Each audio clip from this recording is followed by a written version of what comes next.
ഒരിക്കൽ മുത്തുനബി സല്ലല്ലാഹു അലൈഹി വസല്ലമ തങ്ങളുടെ സമീപത്തേക്ക് ജിബ്രീൽ അലൈഹിസ്സലാം വരുന്നുണ്ട്. മുത്തുനബി സല്ലല്ലാഹു അലൈഹി വസല്ലമ തങ്ങൾക്ക് വുളൂ ചെയ്യുന്ന രൂപം പകർന്നു നൽകാനാണ് ജിബ്രീൽ അലൈഹിസ്സലാമിന്റെ വരവ്. മഹാനരായ തഴവ ഉസ്താദ് അവിടുത്തെ അൽ മവാഹിബുൽ ജലിയിൽ അത് വിവരിക്കുന്നുണ്ട്. നബി ഹദറത്തിൽ ജിബ്രീൽ വന്നൊരു ദിവസമിൽ ഒരു കട്ടിലും കൂടുണ്ട് വെച്ചത് ഭൂമിയിൽ, അത് സ്വർണമാണേ കാലുനാലും വെള്ളിയ, യാഖൂത്ത് ലുഅ്ലുഅ് മുത്തിനാലും മോടിയ.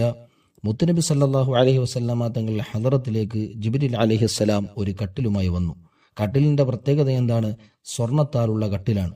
അതിന് 4 കാലുകളുണ്ട്. ആ 4 കാലും വെള്ളിയാൽ പണികഴിപ്പിച്ച കട്ടിലാണ്. അതിൽ യാഖൂത്തും ലുഅ്ലുഉം, അതായത് മാണിക്യവും മുത്തുകളും ആ കട്ടിലിൽ മോടി പിടിപ്പിച്ചിട്ടുണ്ട്. ഇസ്തബ്റഖും സുന്ദൂസും അതിൽ വിരിച്ചിട്ടതാ, ബത്ഹായിലാണ് ഈ സംഭവം എന്നുള്ളതാ. വ്യത്യസ്ത തരത്തിലുള്ള പട്ടുകൾ വിരിച്ചിട്ട കട്ടിലാണത്. ഈ സംഭവം നടക്കുന്നത് ബത്ഹാ അഥവാ മക്കയിലാണ് ഈ സംഭവം നടക്കുന്നത്. ജിബ്രീൽ അലൈഹിസ്സലാത്തു വസ്സലാം ഇറങ്ങി വരുന്ന രംഗം വിവരിക്കുന്നുണ്ട്. ജിബ്രീലു മാത്രവുമല്ല 70,000 അംലാക്ക് വേറെയുമുണ്ടതെന്തൊരു പരിസരം. ജിബ്രീൽ അലൈഹിസ്സലാത്തു വസ്സലാമിനോടൊപ്പം 70,000 മലക്കുകളുടെ അകമ്പടിയോടുകൂടിയാണ് അവിടുന്ന് വന്നത്. പ്രധാനപ്പെട്ട കാര്യങ്ങൾ പകർന്നു നൽകുമ്പോൾ പ്രത്യേകപരമായ മലക്കുകളോടൊപ്പമാണ് ജിബ്രീൽ അലൈഹിസ്സലാം ഇറങ്ങി വരാറുള്ളത്. നബിക്കസ്സലാം പറഞ്ഞിട്ട് ജിബ്രീൽ അന്ന് നബിയെ പിടിച്ച് സരീറതിൽ ഇരുത്തുന്നു.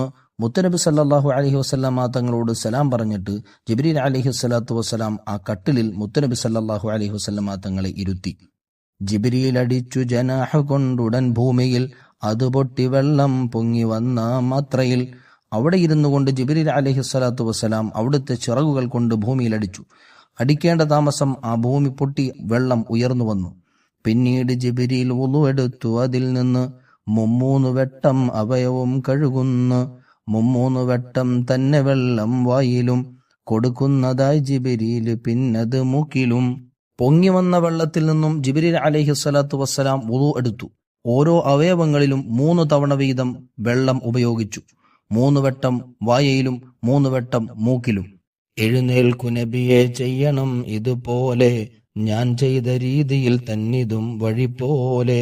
ജിബ്രീൽ അലൈഹിസ്സലാത്തു വസ്സലാം മുത്തുനബി സല്ലല്ലാഹു അലൈഹി വസല്ലമ തങ്ങളോട് പറയുകയാണ്, നബിയെ തങ്ങൾ എഴുന്നേൽക്കണം, എന്നിട്ട് ഞാൻ ചെയ്തതുപോലെ തങ്ങൾ വുളൂ ചെയ്യണം.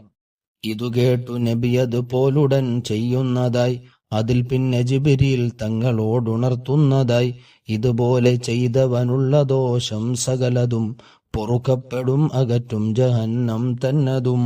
ജിബ്രീൽ അലൈഹിസ്സലാത്തു വസ്സലാമിന്റെ വാക്കുകേട്ട് മുത്തുനബി സല്ലല്ലാഹു അലൈഹി വസല്ലമ തങ്ങൾ ജിബ്രീൽ അലൈഹിസ്സലാത്തു വസ്സലാം ചെയ്തതുപോലെ വുളൂ ചെയ്തു. ആ സമയത്ത് ജിബ്രീൽ അലൈഹിസ്സലാത്തു വസ്സലാം മുത്തുനബി സല്ലല്ലാഹു അലൈഹി വസല്ലമ തങ്ങളോട് പറയുന്നുണ്ട്, ഇതുപോലെ ചെയ്തവന് അവന്റെ ചെറുദോഷങ്ങൾ മുഴുവനും പൊറുക്കപ്പെടും, അവനെ നരകത്തിൽ നിന്ന് അകറ്റപ്പെടുമെന്ന് മഹാനായ ജിബ്രീൽ അലൈഹിസ്സലാത്തു വസ്സലാം മുത്തുനബി സല്ലല്ലാഹു അലൈഹി വസല്ലമ തങ്ങളോട് പറയുന്നുണ്ട്. പ്രിയപ്പെട്ടവരെ, നമ്മളുടെ ജീവിതത്തിൽ വുളൂ നമ്മുടെ കൂടപ്പിറപ്പാവണം. എല്ലാ സമയത്തും വുളൂ ഉള്ളവരായി, ശുദ്ധിയുള്ളവരായി നാം ജീവിക്കണം. നമ്മുടെ ജീവിതത്തിൽ തെറ്റുകളിൽ നിന്ന് വിട്ടുനിൽക്കാൻ, നന്മയുടെ പല വാതിലുകളും നമുക്ക് മുന്നിൽ തുറന്നു കിട്ടാൻ വുളൂ നമ്മെ സഹായിക്കും. വുളൂ, അതിന്റെ സുന്നത്തുകൾ, അതിന്റെ ആദാബുകൾ, അതിന്റെ ഫർളുകൾ എല്ലാം പാലിച്ച് കൃത്യമായി വുളൂ ചെയ്യാൻ, ആ വുളൂവുമായി നിത്യമായി ജീവിതം നയിക്കാൻ അള്ളാഹുവിന്റെ പൊരുത്തത്തിൽ അവൻ തൗഫീഖ് നൽകട്ടെ.